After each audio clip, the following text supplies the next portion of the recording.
ইসরায়েলের সঙ্গে প্রাতিষ্ঠানিক চুক্তির বিরোধিতা করার কারণে চাকরি হারিয়েছেন 50 জন। 2 দফায় চাকরিচ্যুত হয়েছেন তারা। মূলত প্রতিষ্ঠানের ভেতর ইসরায়েলের সঙ্গে চুক্তি না করার দাবিতে বিক্ষোভ করেছিল গুগলের কর্মীরা। আর এই প্রতিবাদী কাল হয়ে চাকরি খোয়াতে হয়েছে তাদের।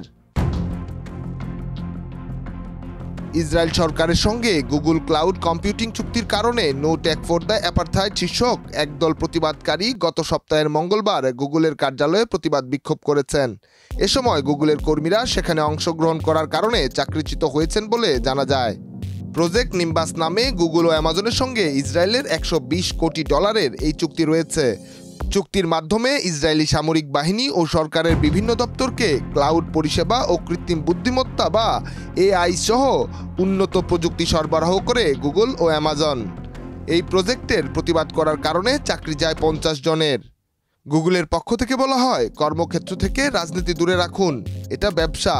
এখানে এমন কিছু করা উচিত নয় যে কারণে সহকর্মীদের কাজে ব্যাহত হতে পারে।